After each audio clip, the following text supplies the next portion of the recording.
26 जनवरी की परेड में पहली बार आपको रोबोट्स की एक बड़ी सेना दिखेगी। ये रोबोट्स इतने खतरनाक हैं कि दुश्मन को 3 तरह से बर्बाद कर सकते हैं।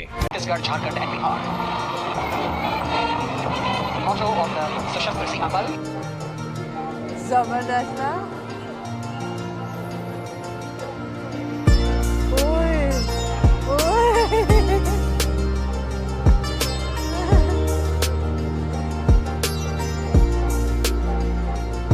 ये देखो इधर आ रहा है। क्या बात है ना?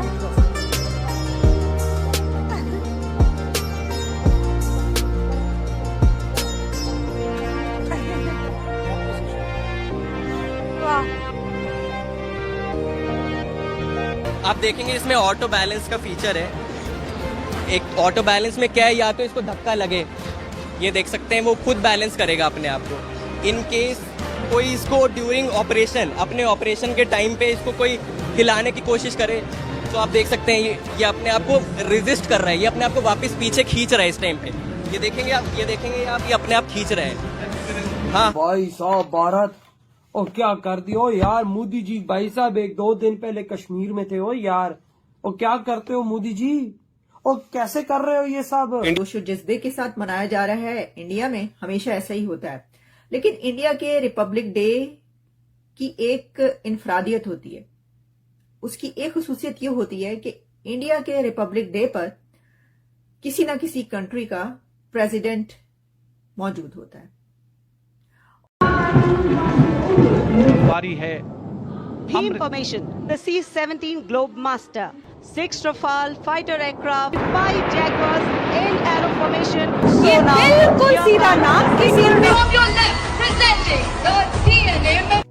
दोस्तों, आज हम बात करेंगे अपने देश की महानता और एकता की। गणतंत्र दिवस 1950 में इसी दिन हमारे संविधान ने जन्म लिया और भारत एक गणराज्य बना।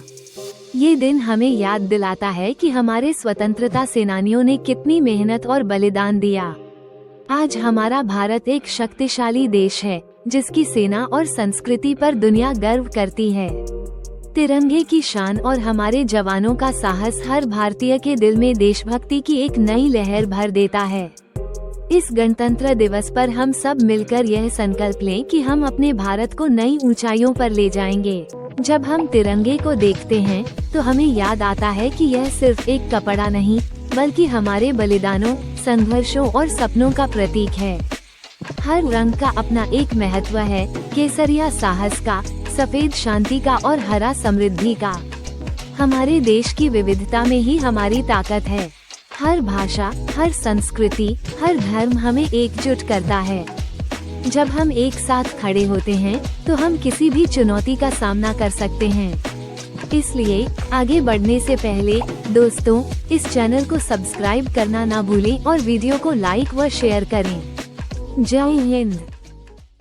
इससे पहले भी इसके ऊपर बात कर चुके हैं कि बात इस तरह से हुई कि जब इंडोनेशिया के प्रेसिडेंट ने इंडिया के रिपब्लिक डे पर आना है, ये खबर चली तो साथ ही पता ही चला कि पाकिस्तान ने भी उनको इनवाइट किया कि जी ठीक है, आप जब हमसाए में आ रहे हैं तो हमारी तरफ भी होते जाइएगा। लेकिन उसके बाद खबर उस वक्त बनी जब ये पता चला कि इंडोनेशिया के प्रेसिडेंट पाकिस्तान नहीं जाएंगे, और ये पता चला कि उनको ये कहा गया है कि आप पाकिस्तान ना जाएं।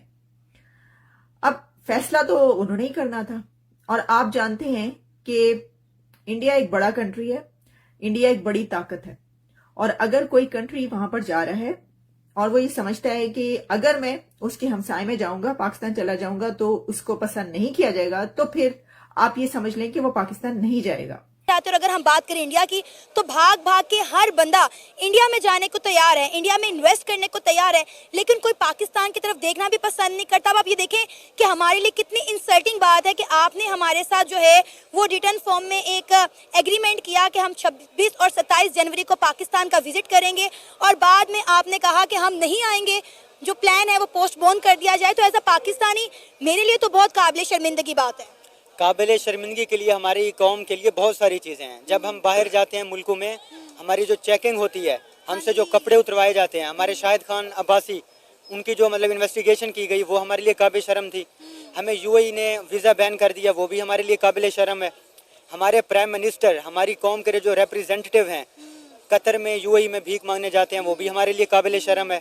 हमारी यूनान के साहिल पे कश्ती डूबी, पाकिस्तान का नौजवान यहाँ से इतना ज्यादा मायूस था कि डंकी लगाने पे मजबूर है। ठीक है, हम उनको तो कसूरवार, इनमें तो हम उनको कसूरवार तो नहीं गिरा सकते, इनमें तो कसूरवार हम है ना। इसका मतलब आप उनको क्यों फिर ये बोलते हो कि भाई वो हमारे पास नहीं आ रहे, इसका मतलब फिर आप गलत हो।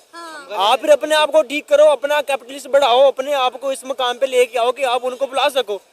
अब ये जो आप इंडिया की बात कर रहे हो कि इंडिया बहुत बड़ा है, हर चीज के ऊपर वो काबू पा रहा है, कि वो कैपिटलिस्ट है ना, उसके बाद अथॉरिटी है, वो हर चीज के ऊपर ऐसे तरक्की कर रहा है कि वो बेईमानी भी कर रहा है लेकिन सामने नहीं आने दे रहा। आप बेईमानी भी करते हो, खुला करते हो, लेकिन बताते भी हो कि हम कर रहे हैं भाई, तो बदनाम तो आप खुद अपने आप को कर रहे हो।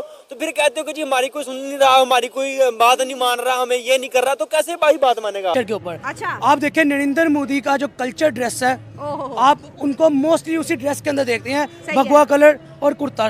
ठीक है, आप देखें कि वो अपने कल्चर से के साथ कितना लॉयल है, इवन कि अपनी पब्लिक के साथ, अपने मुल्क के साथ इतना लॉयल है कि वो अपने कल्चर ड्रेस को ऐसे बड़े मौक़ों पर इतनी प्रायोरिटी देते हैं। वर्ल्ड न्यूज़ के ऊपर, दुनिया के ऊपर ऐसा इंप्रेशन अपने कल्चर ड्रेस का डालते हैं कि दुनिया भी दंग रह जाती है। सबसे बड़ी बात पाकिस्तान पे नहीं करता, लेकिन सर आप देखें कि वहाँ पे उन्हें फेवरेबल पॉलिसीज मिल रही है, अच्छे रिटर्न्स मिल रहे हैं, बदले में हम क्या दे रहे हैं? धोखा, फ्रॉड। वो पाकिस्तान में इन्वेस्ट करने से पहले 100 दफा सोचते हैं कि भाई बदले में कुछ मिलेगा कि नहीं मिलेगा, ये पैसे भी ना डूब जाए। बिजनेसमैन अपना पैसा उस टाइम यहाँ मुल्क में ले आएगा जब ईज ऑफ डूइंग बिजनेस होगी। ठीक है, जहाँ पे उसे मटेरियल सस्ता होगा, लेबर अच्छी होगी, यहाँ पे टैलेंटेड वर्कफोर्स नहीं है, इलेक्ट्रिसिटी गैस की जो सप्लाई है वो कट ऑफ हो जाती है, लोड शेडिंग इतनी ज़्यादा होती है कि फैक्ट्रियाँ बंद पड़ी रहती हैं।